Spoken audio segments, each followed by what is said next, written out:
সবাইকে আমন্ত্রণ pro sensitive white plus toothpaste sports 24 আপনাদের সাথে আছি আমি শাফায়েত মিদুল। শিরোনাম শুনছিলেন, এবার বিস্তারিত। ম্যাকায়ে প্রথমবার মাঠের অনুশীলনে বাংলাদেশ দল দ্বিতীয় টেস্টের আগে ফুরফুরে মেজাজে সেরেছেন অনুশীলন। তবে প্রথম টেস্টের সেঞ্চুরিয়ান ঘাড়ের অস্বস্তিতে নেটে ব্যাট করেননি। দলের আবহ নিয়ে সন্তুষ্ট হেড কোচ ফিল সিমন্স। তার মতে একে অপরের প্রতি যেই সম্মান, তাতেই সফলতা পাচ্ছে দল। ডারউইনে ইতিহাস গড়া শেষ, এবার ম্যাকায়ে সেই ইতিহাসকে আরও সমৃদ্ধ করার পালা। সমুদ্র তীর বেষ্টিত ভেন্যুতে পৌঁছে প্রথমবার মাঠের অনুশীলনে বাংলাদেশ। প্রথম টেস্ট জয়ের পর যেমন আত্মবিশ্বাস বেড়েছে, তেমনি ফুরফুরে মেজাজেও দেখা গেছে টাইগারদের। দলের এমন আবহে দারুণ খুশি হেড কোচ ফিল সিমন্স। দীর্ঘ সময় ধরে দলের আবহ বেশ ভালো। সবাই সবার মতামতকে সম্মান করে, যা একটা দলের জন্য খুবই গুরুত্বপূর্ণ। এতে আমরা দিন দিন ভালো খেলছি। ওয়ার্ম আপের পর হাসি আড্ডায় ফুটবলে মেতেছিলেন ক্রিকেটাররা। পরে ফিল্ডিংয়ে মনোযোগী হয়েছেন সবাই। ডারউইন টেস্টে এই ডিপার্টমেন্টে কিছুটা ভুগিয়েছে ম্যাকায়ে, তার পুনরাবৃত্তি চায় না Tigers. Preparation, we started well. Today was good. Today was about getting back in the right frame of mind. So I think everybody seems to be in that right frame of mind for a second test match. Great barrier reef অ্যারেনায় নেটে batting bowling সেরেছেন ক্রিকেটাররা। মুশতাক আহমেদের পাঠশালায় ছিলেন মেহেদী মিরাজ ও তাইজুল ইসলাম। এই টেস্টেও তাদের কাছে হয়তো নিজেদের সেরা চাওয়া কোচের। তবে ব্যাটিং অনুশীলনে নামেননি তানজিদ তামিম, ঘাড়ের অস্বস্তিতে ভুগছেন। অবশ্য দ্বিতীয় টেস্টের আগে আরও একদিন সময় থাকায় এই বাঁহাতিকে নিয়ে ততটা চিন্তিত নন টিম ম্যানেজমেন্ট। অনুশীলনে মুশফিকুর রহিমের আঙুলের চোট কিছুটা ভয় ধরালেও পরে অবশ্য প্রাথমিক চিকিৎসা শেষে আবারও ব্যাট করেছেন মিস্টার ডিপেন্ডেবল। অনুশীলনে দীর্ঘ সময় বল করেছেন পেসার শরীফুল ইসলাম। তাকে আলাদা করে পরামর্শ দিয়েছেন কোচ ফিল সিমন্স। যদিও প্রথম টেস্টের পেস ত্রয়ীর পারফরমেন্সে শরীফুলের একাদশে জায়গা করে নেওয়া কঠিন। ওয়ার্কলোড ম্যানেজমেন্টের জন্য কেউ বিশ্রাম পেলে তবেই সম্ভব এই পেসারের অন্তর্ভুক্তি। শাফায়েত মিদুল, চ্যানেল 24। অস্ট্রেলিয়ার বিপক্ষে ঐতিহাসিক জয়ে বাংলাদেশের পেস বোলিং ইউনিটের ভূমিকায় গর্বিত সাবেক কোচ অ্যালান ডোনাল্ড। হোয়াটসঅ্যাপ গ্রুপে এখনও তাসকিন হাসান মাহমুদের সাথে যোগাযোগ রেখেছেন এই দক্ষিণ আফ্রিকান কিংবদন্তি। মোস্তাফিজের টেস্ট খেলা উচিত চ্যানেল 24-কে দেওয়া একান্ত সাক্ষাৎকারে জানিয়েছেন হোয়াইট লাইটনিং। বাংলাদেশের পেস বোলিং বিপ্লবের অন্যতম কারিগর অ্যালান ডোনাল্ড টাইগারদের নিয়ে কাজ করেছেন 2 বছরের কিছু কম সময়, তবে রেখে গেছেন তার পদচিহ্ন। হাসান মাহমুদ, তাসকিন, এবাদতদের মধ্যে জয়ের ক্ষুধা তৈরি করে গেছেন এই আফ্রিকান গ্রেট। তাই তো ডারউইন টেস্ট জয়ের পর তার ভূমিকা আবারও সামনে এসেছে। হাজার মাইল দূর থেকে মুগ্ধ হয়েছেন শিষ্যদের পারফরমেন্সে।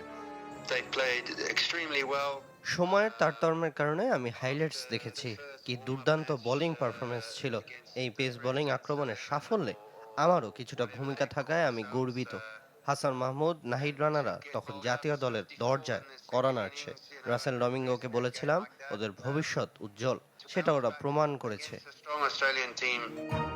বাংলাদেশ টিম ম্যানেজমেন্টের সাথে সম্পর্ক চুকে গেছে ঠিকই, তবে এখনো তাসকিন, নাহিদ রানাদের খোঁজ নেন ডোনাল্ড। আত্মবিশ্বাস বাড়ানোর কাজটা ঠিকই করে চলেছেন পেশাদারিত্বের গণ্ডি পেরিয়ে। আমরা এখনো হোয়াটসঅ্যাপে একে অপরের সাথে যোগাযোগ করি, পরামর্শ ভাগাভাগি করি। আমি আসলে এই গ্রুপটার ভক্ত। আমি এমন মানসিকতা তৈরি করতে চেয়েছিলাম যেন ওরা নিজেদের উপর বিশ্বাস রাখে এবং ভয় ডরহীনভাবে খেলতে পারে। মনে হয় সেই মানসিকতা এখন এই দলটার মধ্যে তৈরি হয়েছে। অ্যালান ডোনাল্ডের সময়কালেই টেস্ট থেকে বিরতিতে যান মোস্তাফিজুর রহমান। গেল 4 বছরে আর ফেরা হয়নি। তা নিয়ে আক্ষেপ আছে হোয়াইট লাইটনিংয়ের। আমি সব সময় চেয়েছি পেস বোলিং ইউনিটটা যেন বড় থাকে। সেক্ষেত্রে কেউ ইনজুরিতে পড়লে বিকল্প নিয়ে যেন ভাবতে না হয়। এই যেমন নাহিদ রানা ইনজুরিতে পড়ায় তার পরিবর্তে চমৎকার পারফর্ম করেছেন এবাদত। লাল বলের সাথে মুস্তাফিজকে যুক্ত করা গেলে দারুণ হতো। ফিজের টেস্টের প্রতি আগ্রহ কম কিনা তা জানা নেই, তবে ওর লাল বলে খেলা উচিত। ম্যাকাইয়ে দারুণ কিছু করে দেখাবে টিম টাইগার, সেই অপেক্ষায় Alan Donald. Redwan Shuyeb, channel 24। অনূর্ধ্ব 17, 19 ও 23 দল নিয়ে হবে 50 ওভারের game development trophy tournament. 28 August থেকে মাঠে গড়াবে খেলা। উদ্বোধনী ম্যাচে মুখোমুখি বাংলাদেশ অনূর্ধ্ব 19 ও অনূর্ধ্ব 17। মিরপুর স্টেডিয়ামে ম্যাচ শুরু সকাল 9:30টায়। আগামী মাসের 9 তারিখ ফাইনালে লড়বে টেবিলের দুই শীর্ষ দল। ফাইনাল সহ মোট 7 ম্যাচের টুর্নামেন্ট। সবকটি খেলা অনুষ্ঠিত হবে একই সময় একই স্টেডিয়ামে। চূড়ান্ত হলো এএফসি চ্যালেঞ্জ লিগের গ্রুপ পর্ব। গ্রুপ সি এ বাংলাদেশি ক্লাব ফর্টিস এফসি, প্রতিপক্ষ ভারতের এফসি গোয়া, কুয়েতের আল কাদসিয়া এসসি ও তাজিকিস্তানের রেগার তাদাস। মধ্যপ্রাচ্যের দেশ কুয়েতে 17 থেকে 23 অক্টোবর চলবে গ্রুপ পর্বের লড়াই। 17 অক্টোবর প্রথম ম্যাচে স্বাগতিক আল কাদসিয়ার বিপক্ষে লড়বে বাংলাদেশের প্রতিনিধিরা। 20 অক্টোবর এফসি গোয়া এবং 23 অক্টোবর রেগার তাডাজের সাথে শেষ ম্যাচ ফর্টিসের। প্রিলিমিনারি রাউন্ডে কিরগিজস্তানের মুরাস ইউনাইটেডকে 1-0 গোলে হারিয়ে গ্রুপ পর্বে জায়গা করে নিয়েছে ফর্টিস। ফিফা সভাপতির চূড়ান্ত বিদায়ের ঘণ্টা বেজে গেছে। জিয়ানি ইনফান্তিনোর প্রতি সমর্থন প্রত্যাহার করে এমনটাই জানালেন হাঙ্গেরি ফুটবল ফেডারেশন সভাপতি সান্ডোর সানি। ইনফান্তিনোর নেতৃত্বের প্রতি আস্থা হারিয়ে ইসরায়েল ও মন্টেনেগ্রো ফুটবল অ্যাসোসিয়েশনও এমন বার্তা দিয়েছে। আবারও প্রশ্নবিদ্ধ জিয়ানি ইনফান্তিনোর নেতৃত্ব। সময়ের সাথে সমর্থন কমছে ফিফা বসের। বিশ্বকাপ মালিকানা বিক্রির মডেল নিয়ে সমালোচনা করায় ফিফার চিফ অপারেটিং অফিসার কেভিন লেমরের বরখাস্ত হওয়া সে আগুনে ঘি ঢেলেছে। এ নিয়ে ফিফার 8 সহসভাপতির 5 জনই প্রত্যাহার করেছেন ইনফান্তিনোর প্রতি নিজের সমর্থন।